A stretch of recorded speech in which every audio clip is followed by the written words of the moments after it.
Everyone, welcome to Gateway Midweek. I'm here with Pastor Ed, and Gateway Midweek is a time that we connect with you on Wednesday night, and we talk about Gateway DNA, what's happening in the church, and we highlight different things. And so tonight we want to talk about what's happening at Gateway coming up this fall, where we're at as a church. And so, Ed, why don't we talk about I want to start this off with talking about what is one of the biggest things that God is teaching us and you during this time? Yeah, that's a great question. I mean, you can go in a lot of different directions with that. But I think one of the things that I'm learning is very scriptural. It's from the Bible. Ordinary people encountering extraordinary circumstances. And so this period of time we're living in is kind of a weird time. It's got extraordinary circumstances. And God is going to use Gateway Church, all of us, ordinary people who just trust Him and ask Him to help us to respond to people. Right now, there are people that are totally paranoid. There are people that are highly concerned. There are people that are angry. There's just an emotional fervor in our community around what's work going to look like. Am I going to be able to work? Do I have enough money to make it through the month? I mean, there's just a lot of stressful issues going on right now. And God can use us, ordinary people, during extraordinary times as we carry the gospel of Jesus Christ in a practical way into people's lives. So I think that's the biggest thing that I see and that I've learned from this situation. It's an open door for ministry to people. Yeah. I think that's so key because, whenever you face, as a Christian, you face a challenge or a trial and you feel like, I don't have the answers, right? Or I'm trying to navigate this, like, I don't have to have all the answers, but I hold on to Jesus. I'm an ordinary person in an extraordinary circumstance, and Christ is going to walk us through this. I think for me, the biggest thing is just trying not to be distracted. It's so easy to, all the things you mentioned, to focus on those and lose sight of, man, what is God doing in me is way more important than what He's doing around me. And what He's doing inside of us and in my family, and even in us as a church, as an organization, there's things that God's doing inside of us and growing us through this trial. And so I think that's awesome. Well, this week we're going to be looking at Peter walking on the water. And what does Peter do? Instead of focusing on Jesus, he looks at his circumstances. He gets carried away by the waves and the wind and the fear and the moment. And he doesn't think that God is sovereign and Jesus is powerful enough to help him through that period of time. And so he's an ordinary person in an extraordinary circumstance, and he takes his eyes off Jesus for a minute, and that's when he starts to struggle. Isn't that like so true though? Like for me, the beginning is always the easiest part, right? Like I'm going to start a workout plan, I'm going to start a new, new diet, or I'm going to, start this whole thing, and it's easy at the beginning. Like I'm trusting God, but then somewhere along the line, we're like, okay, I need to take this into my own control, right? And maybe that's what Peter, at first we're like, okay, God's going to get me through it. But then all of a sudden we kind of take the reins back, and that's where we get in trouble, right? I started a new diet. Yeah? Yeah, it's totally composed of chocolate chip-filled peanut butter cookies. That's all I'm going to eat, just those. It's a new diet. That's awesome. Maybe you can bring those to I can succeed with that kind of diet. You can. Yeah. It depends what your level of success is, your marker. Yeah, that's right. So we're finishing up. We just finished up our Who is God series. Talk a little bit more about this new series. It's entitled Hope for Troubled Times. Maybe give us just like a little tidbit, a little teaser so that we get people here, not get people here. We know we want people to gather, but let them know what it's going to be about. Yeah, hope during troubled times is just about, we live in troubled times. People in the Bible lived in troubled times. Peter lived in 63 AD in a very troubled time. That's when Nero was Caesar. He was burning Christians alive in his garden as torches for his party.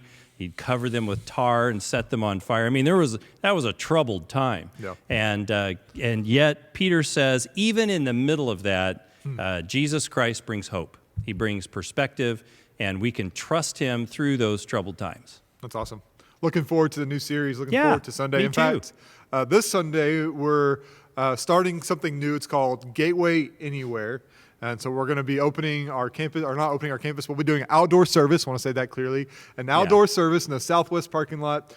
Right now we have like over 250 people registered to come, which is going to be awesome. It's going to be an exciting time. But many people will choose to also worship online, maybe that are more vulnerable, more at risk, or just not ready to take that step. So what we are asking those that maybe that are gathering here outside on campus, but also those that are gathering in the home, is that, man, Gateway can happen anywhere, but it's important to gather, right? In some instance. And, a couple of weeks ago, I was hearing a story from one of our members, and he was telling me about how his son and daughter-in-law were coming over, or his daughter and son-in-law were coming over for church every Sunday, and they were gathering in their home.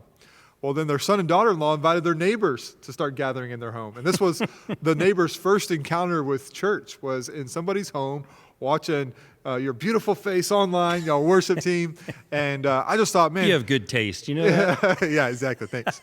That is my boss, so yeah, that's right. I have Way to kiss up. Just kidding. But, good job. But I just thought, man, that was great. Like, basically, their home became a Gateway campus. Gateway anywhere. Yeah, exactly. And so we want to start that. We've been very careful. We've been very precautious. When COVID-19 came out, people said millions are going to die. And so we just said, man, we gotta make some major steps now. And as things have unfolded and how we can gather safely, and so gathering in your home could be another way that you can gather right now, becoming a campus, inviting neighbors, inviting friends. But Hebrews 10:25 says, do not forsake gathering or assembling together, but encourage one another. And I think that's the greatest thing that happens is when we gather is, man, there's encouragement, there's fellowship.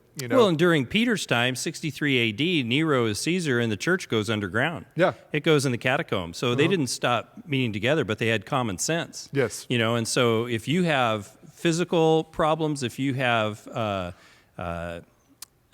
just issues where you catch diseases easily or have respiratory problems or you have diabetes, whatever it is. Yeah. If you can't come worship with us on Sunday, stay safe. Yeah. The early church stayed safe. It stayed underground to preserve life. And so we're about the health and safety of our community as much as we are about the gospel and kingdom of God. We want to have a good Christian testimony with our neighbors that may not understand why we meet in the first place. Yeah. And so we want to make sure we have a positive influence in their lives.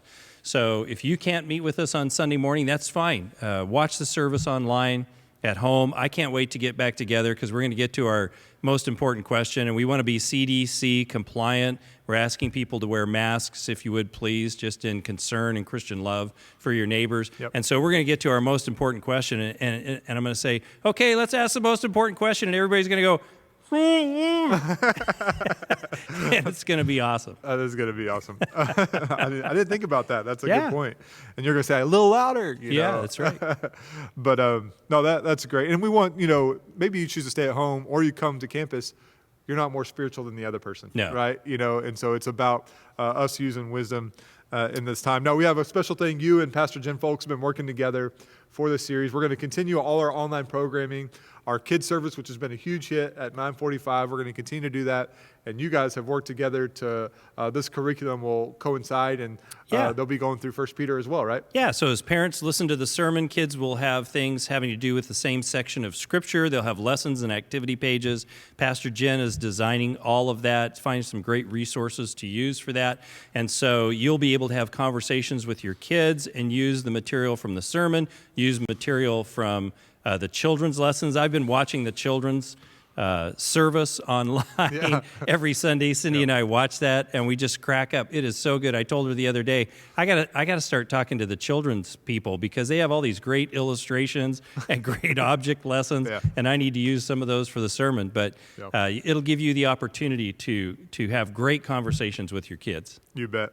We were talking, I think last Sunday was about kindness, and that happened just last night. Our kids were just going at each other, and we said, remember the message about kindness? Yeah. And so it's been great for families, to go through that together. Awesome. So one of our purpose statement is invite, connect, develop, serve. Let's talk about that invite piece. How do we invite people to church in this time? Why is it important to invite people to church? Yeah, and I mean, we are a society now of social media. Yeah. And so our graphics person, Brittany, she has designed digital invites. So you can go on our website. We get those on our website. Yep, front page of the website, there's an invite button. Also, I'll have the team put a link right here in Facebook and YouTube, wherever you're watching this as well. And so you can send those invites to other people and invite them to engage on Sunday morning. I mean, there's no football. There's, what's going on Sunday morning. Yeah. You can use those digital invites to invite people to participate in the service. Then you can even use the Bible study questions on the back of those sermon notes and have some meaningful conversations with some family or friends or work associates or someone in your neighborhood. Yeah, so I want to ask you this. I'm going to put you on the spot. Oh, good. Because we as a staff, we invite people to church. We want to lead the way, and we feel like it's important. People are one invite away from transformation. Right. In their life, and so. What is a rejection story that you've gotten, or maybe a funny rejection story, or what do you do when you get rejected when you invite somebody to church, or how do you handle that? Oh man, I've gotten lots of rejections. I mean, I tried to hand someone an invite card and they've said no, thank you. I tried to hand someone an invite card and they say I don't accept anything from anybody. I mean, and I just say, oh, okay, that's fine. I just thought, you might be interested. No, I'm not interested. Yeah. Okay, that's all right. Yeah, I mean, people talk about things that have made a difference in their life. Mm-hmm. You go to the grocery store and you buy the new detergent. You take it home. It works great. Oh, I remember Shark mops. Remember Shark mops when Sharks came out? Yeah. Oh, my gosh. My wife and all of her friends and everybody at the school and every place you went, women were talking about Shark mops just all the time. And I thought, you know what? That's exactly what the church should be. It should be people that come and find a product that makes a difference in their lives, which they see benefits from, That's and awesome. you just go talk about the benefits. Yeah. And it's just one person talking to another person about something they found meaningful. That's awesome. I think, man, that was off script, but I think that's great. Like not just giving an invite card, but saying, man, this is the benefits. Yeah. Right now we're going through a series of hope in troubled times. Do you have a Shark mop? I don't. Well, maybe I do. I'm not quite sure. Yeah, you don't even know, do you? That's a great question. I'll ask Olivia when I get home. All right. She hasn't been sharing the benefits with me, so maybe not. Yeah. You got to ask her. I have a Dyson vacuum though. Like we really like that. Oh, okay. The real lightweight ones, and I do most of the vacuuming at our house. That's one of the little things I like to do. But way to bail yourself out. That was good. There, you like that? Yeah. I like to pivot. So go to our website, gatewayvisalia.com. On there, click Fall at Gateway. It has all our programming for this fall. For our women, our youth are going to start meeting this Sunday. Again, we have stuff for Venture. They're continuing to digitally meet. Young marrieds, MOPS. Our ministries are continuing to connect during this time. Continuing, we want you to engage, not just on Sunday morning, but throughout the week, so that we can encourage one another, continue to be in relationship. And so we want you to do that also. We want us to gather on Sunday morning. Gateway Anywhere, I think coming together, encouraging one another is very important, whether that be at your home, digitally, or here on campus. I think this fall is going to be, I'm excited about this new series and what God's doing. Gateway Anywhere is a great concept because I even had some folks, they were traveling in their car, they took their phone, they watched the service while they were driving down the freeway. Yeah. Gateway Anywhere. You bet. I like it. Well, hey, thanks for joining us this Wednesday night. We look forward to seeing you Sunday, and have a great week. Yeah, God bless you. Have a great week.